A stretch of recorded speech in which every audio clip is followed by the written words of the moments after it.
So everybody, welcome Brigitte. She is the founder of Low Impact Labs, through which she operates the Vegan Family Kitchen, which helps home cooks create more plant-based dinners without processed foods and offers downloadable planned and plant-based guides. She is also the organizer of Vancouver Plant-Based Nutrition and Cooking Meetup Group. Yeah. She's got lots of plants in her background. So Brigitte, first question, what is your vegan origin story? Well, here's my non-vegan origin story first. This is my dad, pretty dashing man. And as you can see, we had cows. So that's just before I was born. And by the time I was born, my parents had a pig farm. But somehow I think my dad got scared of big animals because a neighbor was trampled. And then they moved into tomato production. Thankfully, when I was like 4 or 5 years old. But like my grandfather was a dairy farmer, and like in our family, animals were always there to work. Like I come from a very rural background in Quebec. My father was one of 17 kids. My mom was one of 11, big families, not very rich people, and definitely not vegan at all. But I guess I grew up on the land for many years, but turned out to be more of an urban mouse, a city mouse, and a bit of a tree hugger, always biking to school and biking to work when I lived in Montreal, and considering myself to be an environmentally friendly person. I moved to Vancouver to do a PhD at UBC. My field previously, in many ways still, was science and research policy. So studying how science is made. I was gearing myself in my life to be, a manager of research in universities or the national government research organizations. And so after I finished my PhD, I went to work at the National Research Council in a more of a strategic HR function. And we were recruiting scientists. We were working on clean energy. And that's when I had my daughter. And I moved to another position at UBC where I was in the Faculty of Education, again, supporting research. So, building partnerships between different researchers or helping researchers get funding from different sources, managing the more media aspect of making the research public. And at the time I was pregnant with my son, second and last child. I'm not getting 17. And I became very, very frustrated with a couple of things. On the one hand, as a person who cared about the planet, I realized that despite everything we were doing, we were not getting anywhere closer to a real solution on the problems of climate change or environmental destruction. And that was very upsetting to me because I was working with some people who were supposed to be the best of the best in those fields. And I was like, no, it's great the work we're doing on batteries, but it will not, really make a dent in the amount of destruction that humans are putting on the planet. And the second aspect was that even in education, there's really big problems out there, right? And in education and society and inequalities and lack of access to education and food and health services.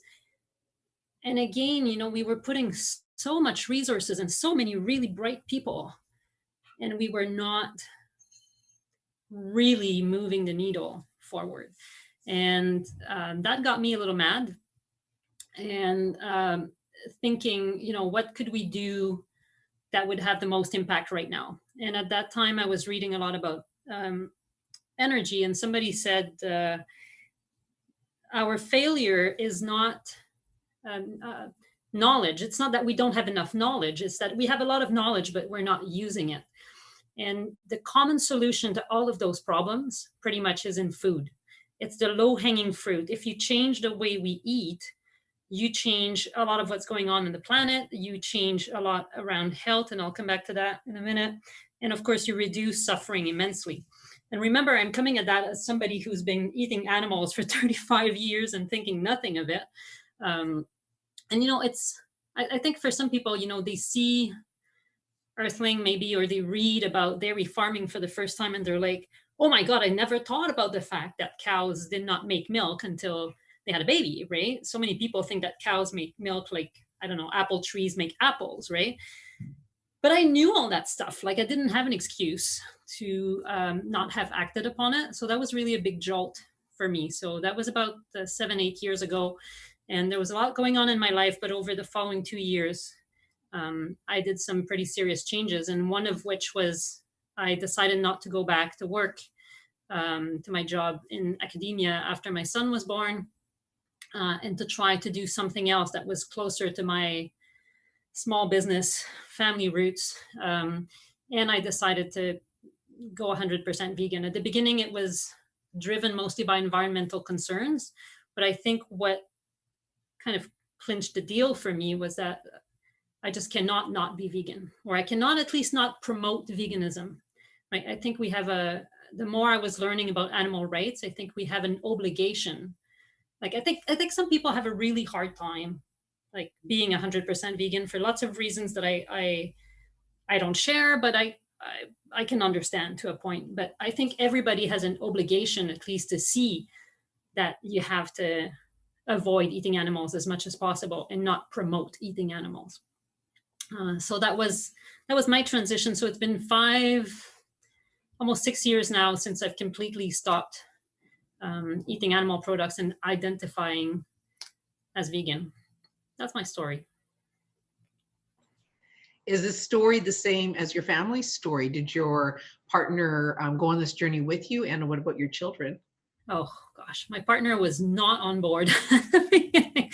I mean, we really connected over food in our relationship. His mom is a super good cook, and together, you know, when we started living together and experimenting with food and cooking and going to all those nice restaurants, and I think for him, he really feared that glue that we had in our relationship was going to be dissolved if I was not going to eat the meat anymore.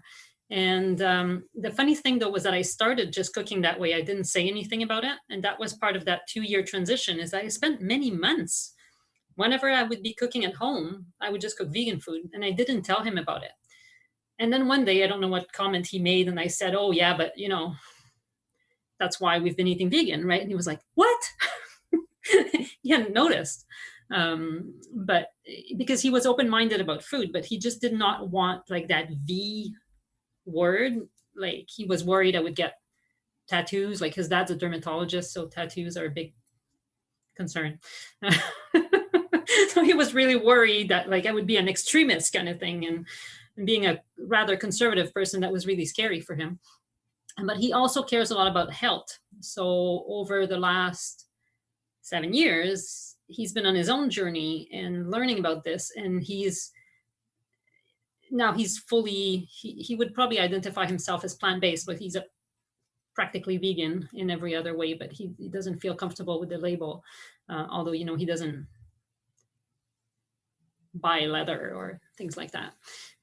As for the kids, so my daughter at the time was only 1.5. So for her, it was just like a normal thing to eat the vegan food. However, my in-laws, it's not that they were against or anything, but it's just like they were doing their normal food there. And if we wanted childcare without conflict, it meant that she would occasionally eat non-vegan food. And I personally decided not to make our kids' bodies a battleground. So if I was cooking, they were eating what I was making. If they were eating somewhere else, they could eat what was in front of them, or usually I would make sure that there was a vegan option for them to eat.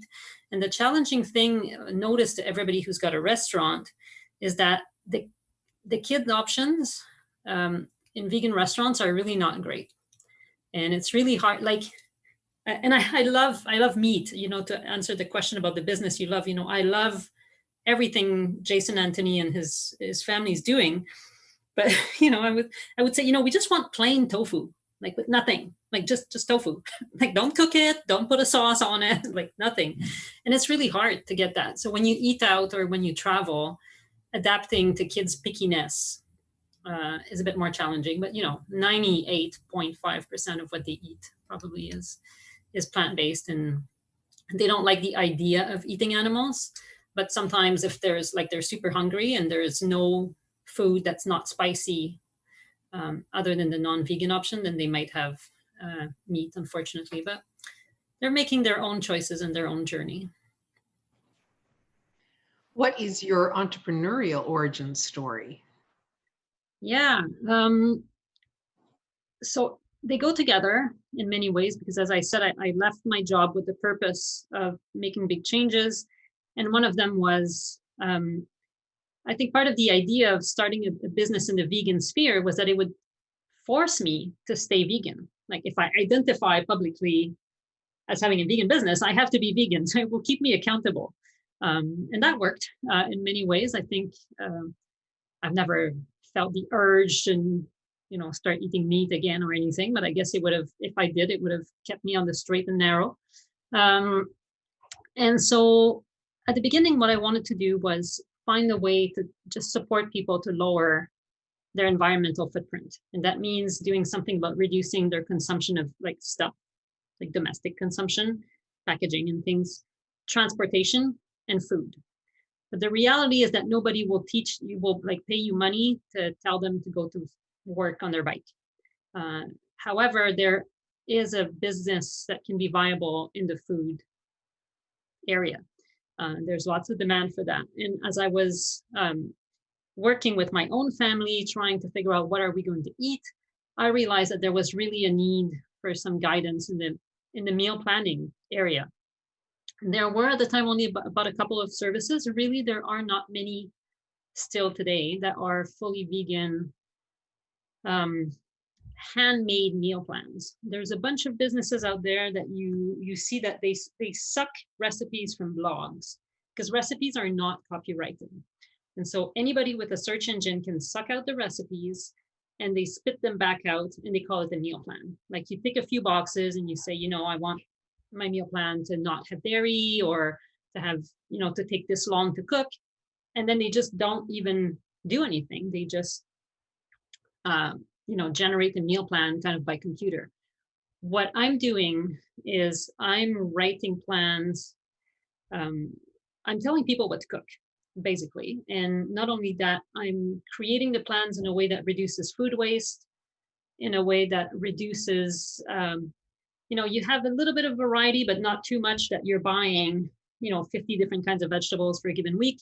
I'm also organizing the prep steps in a way that people can do a little bit of work on the weekend and the weeknights are faster and different building blocks will be combined to form different kinds of meals. So really it's an extension of the project management work that I was doing in academia, but applied to vegan home economics, I guess. And I'm very inspired by a lot of the really good work that's done in nutrition. Right now, I'm not a nutritionist myself. I've read a lot of that stuff. So really trying to not have recipes that are just quick, but that also are dense in nutrients, while at the same time being recognizable by people who are not vegan. So that it's not all a salad and it looks like somebody who's a bit of a T-Rex will still find enjoyment in their dinner. So most of my clients are not vegan, but that's the part of their day where they eat all plants. So back to the more business element of it, how are you finding clients? What different ways? Is it mostly word of mouth?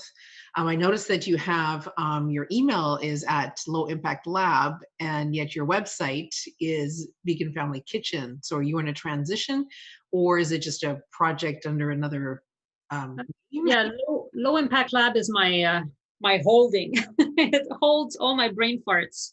I have a few other things. For example, at the very beginning, when I still wasn't quite clear on what I was going to do, I organized a few events, and one of them was the Dairy-Free Living event, and that was under the umbrella of the Low Impact Lab. But then I decided to focus on the meal plans. I bought the domain names and created the brand. That's the Vegan Family Kitchen. And that's really focused on meal planning solely, but all of my legal aspects, I guess, run under the Low Impact Lab. So in the Vegan Family Kitchen, I do have a noticeable local client base, just I guess partly through word of mouth and people I know who know people. But most of my clientele is American, and in the UK, I also have a off-season delivery. So my meal plans are very seasonal. They're based about on what you can find less expensively at the grocery store in terms of produce. But that's reversed for obviously people down under. And so Australians and people in New Zealand can sign up for the meal plans and they get the summer version. So my marketing is primarily oriented to US, UK, and Canada to a point, because my fees are everything. It's purely online business, so everything is in US dollars, and that sometimes is jarring to Canadians. So that's a side thing. Most of my marketing is on social media. Facebook has been the place where I've been most comfortable engaging with my clients. But at the end of the day, the email is where it's at. So everything for me goes through email, and I work with my email management services ConvertKit. So that's the main tool I use. Tell us a bit about organizing the plant-based nutrition and cooking meetup group. Was this something that happened a long time ago, or is this more current? That was an accident. Somebody called Mike, somebody might remember his last name, used to be the owner of the meetup. And I was a member, but I attended an event or just one or two. And I know our common friend Laura knew him. And one day I get this email from Meetup. So I didn't know that before, but meetups are owned by the organizer, and you have to pay a fee a couple times a year. It's like about $300 a year to keep your meetup going if it's over 500 members, I think. And if you don't pay the fee, everybody that's a member of the meetup gets a message saying, hey, meetup such and such is going to fall apart. Do you want to buy it? And I called Laura and I was like, what's going on with Mike? You know, I don't understand why this is happening. And she said, well, I don't know, but like, why don't you just buy it now so we can keep it? I don't want to, you know, in the family, so that somebody that takes it to heart will keep it going. And so I took ownership of the meetup at that time. And Mike is okay with that. We've had a couple of communications after. And I changed it. It used to be just nutrition. I changed it to be nutrition and cooking. And my idea was really to bring people together locally in the kitchen.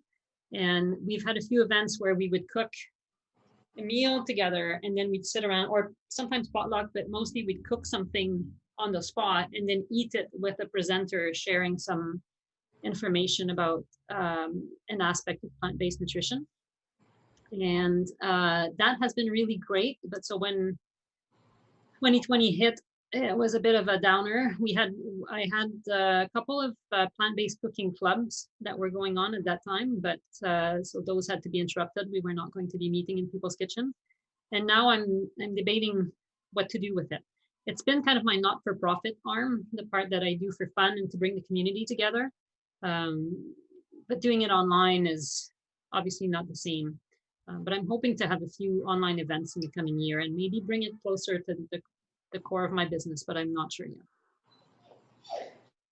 Oh, poor puppy.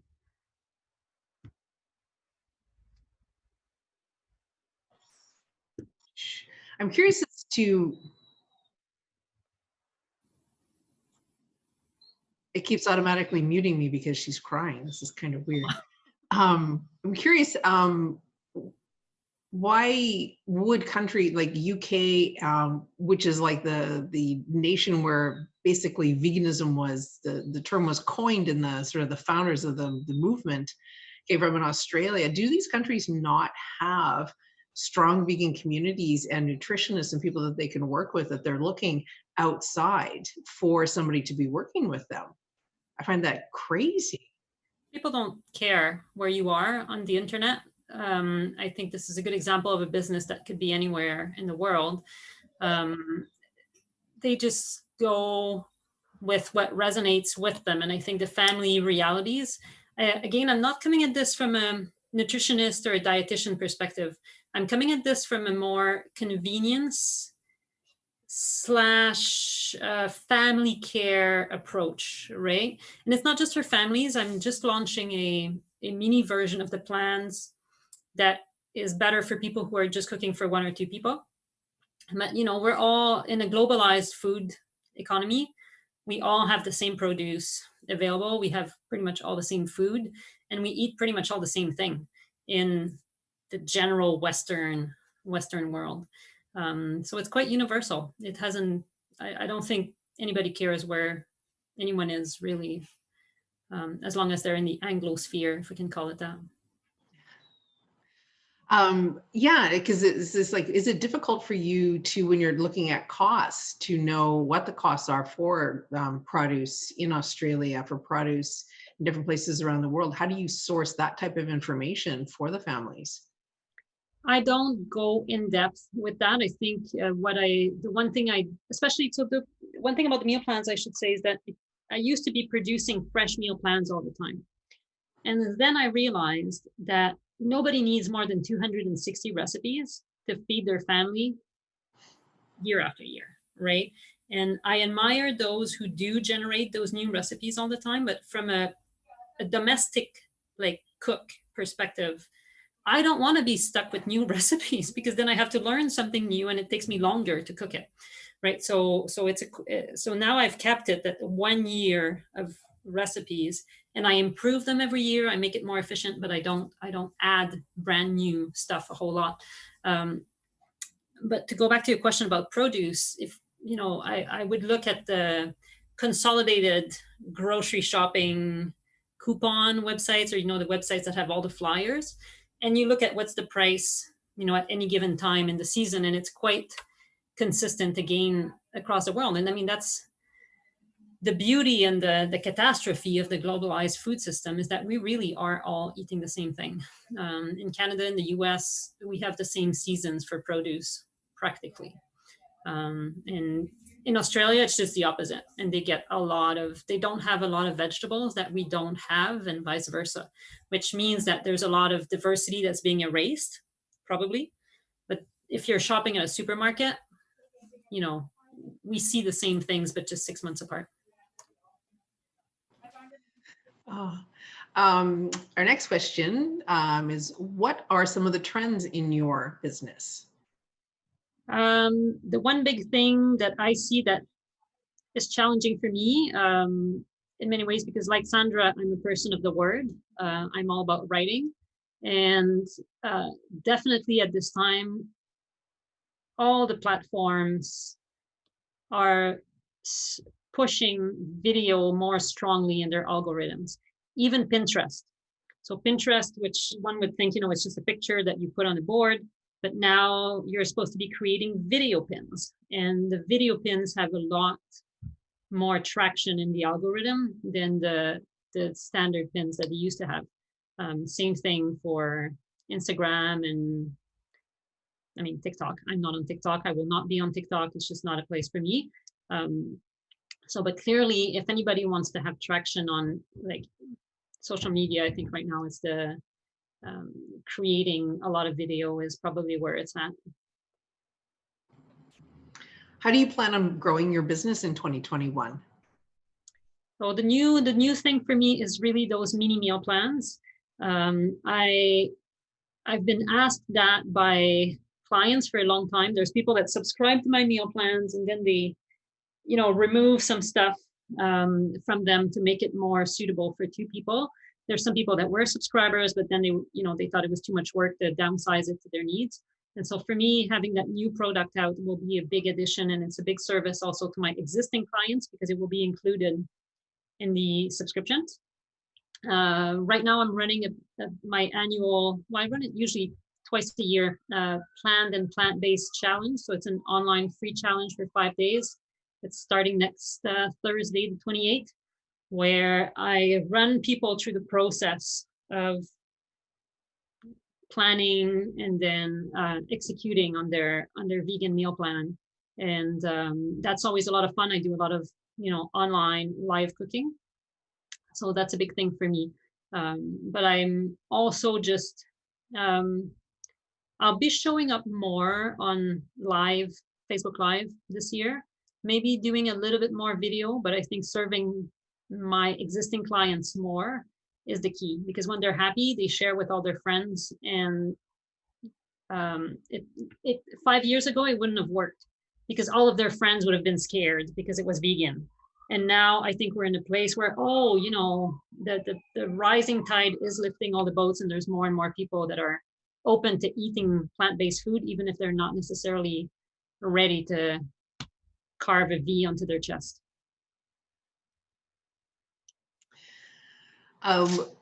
Do you support any charitable organizations with your business?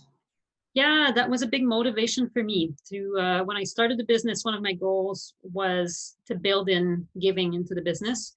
And so as I voice it to my clients, 10% of their fees, their fees include a 10% donation to animal or environmental organizations. And I tend to support the ones that are a little bit more edgy, that don't give charity receipts because they're too political. So in the past, I've enjoyed supporting Sea Shepherd in particular.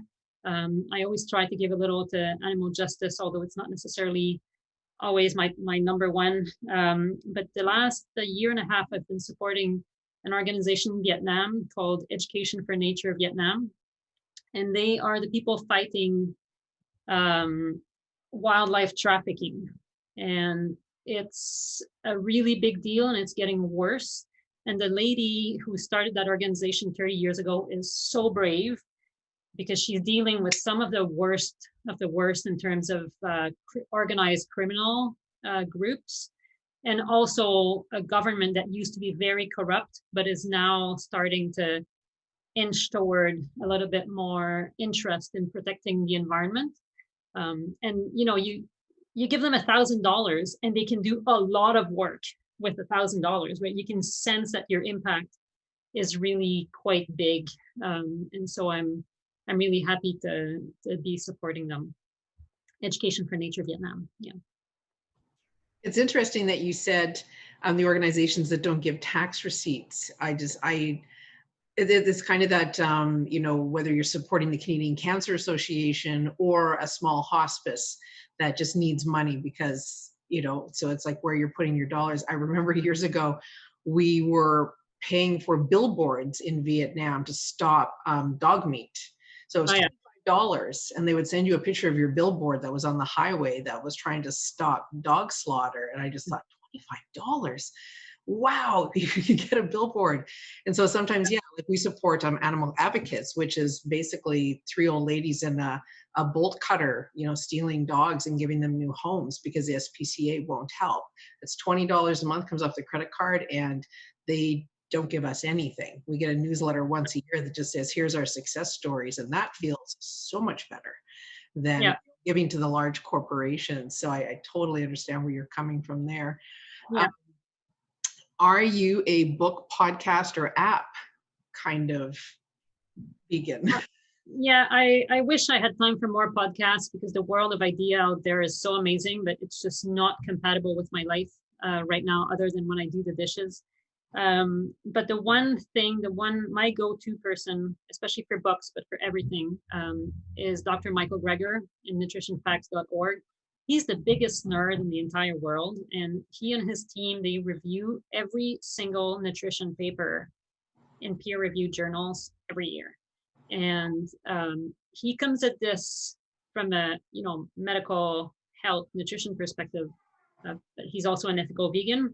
So it's fascinating stuff. I just want to say in brackets that I think as vegan, we've had the tendency to oppose health vegans to animal vegans. And the more I reflect on this, the more I see that the primary reason for environmental destruction and all the problems we have in species extinction and suffering in the world is our drive for infinite growth. Like, governments want money from taxes that come from those businesses that are, creating widgets and whatchamacallits, because they need to pay for healthcare, because the cost of healthcare is, growing. It's about 30% of the budget of government, and government needs taxes to pay for all that. Once we manage to keep the cost of healthcare under control, then the pressure on the environment really decreases. And the only way I think we can decrease the cost of healthcare is by massively reducing animal product consumption. And so to me, I see not just the ethical veganism to me is not just is not opposed necessarily to health. I think a lot of people see health as a selfish thing. But as I've seen my father decline and pass away of basically a lifetime of poor eating and bad habits, you really see how individual health choices, and many of them are, caused by inequalities and lots of problems, have directly feed into that push for growth. And we need to do something about that. And I think that's it's not incompatible with ethical veganism to promote healthier ways of eating. And I love vegan junk food. I really enjoy a good burger. But at the end of the day, like whole foods plant-based is a healthier way to eat than to eat the donuts that I so enjoy from cartons. Something to chew on. Well, and I think that's interesting. I think that's one of the things that I noticed came out of 2020 was this new philosophy. I don't know if it's new, but it was sort of new here and sort of in our social media, that we don't need perfect vegans. We need 1 million imperfect vegans. So rather than picking on, oh, you're still wearing your leather boots, we let that go and just know that they're not going to be buying a new pair of shoes for the next 6 months because they're still wearing their leather boots. So to really support people in their baby steps rather than doing this, and really rather than elevating people that manage to go vegan overnight, like you hear these, we always want overnight success stories, and that's just a media driven vehicle for storytelling. Whereas, this is what I'm telling my friends now, and I haven't really sort of caught up with a lot of them, but when I do say, okay, do you want to come over? I'm only going to be having this. And they're like, oh, I kind of stopped eating meat like last year. And it's just like, oh, they didn't tell anybody. So it's not such a big deal anymore when you stop eating meat or you cut this out. Whereas before, if somebody noticed you weren't eating meat, it was just like the whole room erupted, So I don't know if it's just a Vancouver thing or just, sort of where I'm traveling through, but it seems like that a lot of people that I never would have expected have taken those steps, either to try to go zero waste or go plastic free, and just incorporating these elements. And then sort of once they get the hang of it, just let them pick another one, to start tackling. And I hadn't heard it put that way that you just said it, that I guess we definitely do need to support the health vegans a lot more than, well, I look at them and I just say, oh, you're so vain, you're still wearing your fur coat while you're working out. But I guess if they're taking that burden off of the healthcare and off of this continuous drive for progress, maybe a little bit of support should be going their way.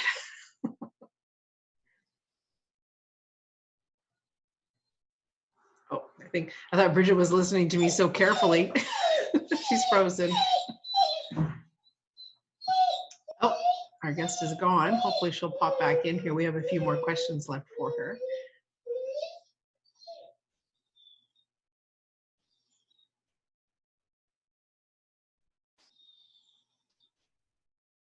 So Yaro, how's your day going? Is it delivery day today? It's delivery day. That's why I'm parked on a random street somewhere. And nobody's reported you to the police yet? Nope, no one. That's why I'm always checking, make sure I'm not in someone's spot. Okay, Brigitte is back. Sorry about that. Which companies do you love to follow and support? Do you want to give some shout outs to companies that either has helped you make change or that you just love everything that they're about? Well, I mentioned earlier Jason Anthony and the Vegan Supply and Meat. I think they're doing some really supportive work for the entire local vegan community and beyond. They helped me at the beginning with when I organized the first dairy-free living event. That was really spectacular. And I want to say not Amazon, and that may sound kind of weird, but a lot of bloggers are riding the Amazon affiliate link train. And I think that should be an inspiration for all of us, that we need to have affiliate programs basically for bloggers so that they stop sending traffic to Amazon or something like it, because it's such a giant. I don't think it's a great business in terms of supporting humanity. And And so I think we all need to ask ourselves, what's our role to play in not just supporting local, but also undermining Amazon at the same time. Big ethical questions for everybody there. I want to ask a question about your children's art supplies. The papers and everything, do you go to that place on Main Street that has just the bins of the coolest stuff and just let them dig around? Or how are they sourcing their, eco-friendly supplies? It's a minefield, that place. You get in and then you end up with a bunch of like random things. May possibly clutter your home forever, but it's really great and inspiring. No, that's definitely a big go-to for us. We love Urban Source, it's called. We love it. And our last question, do you have any advice for business owners and entrepreneurs to help them with where they are and where they're going in the future? I think owning our own distribution channel, which by that I mean owning our email list, is key. Social media platforms are awesome and they can help us grow. But if we don't capture people's email addresses, we're at the mercy of algorithms. And I've seen people who had like something that looked like a great business on Instagram, all of a sudden it just like vanished because the Instagram algorithm changed. And same thing goes for Pinterest. You can be doing great on Pinterest, but then Pinterest changes its algorithm and nobody's going to your site anymore from there. So owning our email list, I think, as a way of communicating with people is really, really key to stay connected with our clients. Is there an email platform that you use to do your email communications? Yeah, I'm a ConvertKit client. I started on MailChimp, but MailChimp back then didn't have many features. Now it's a lot better, but ConvertKit just works better for me, and it's been very supportive of my growth a little bit at a time. And but there's other really good solutions out there.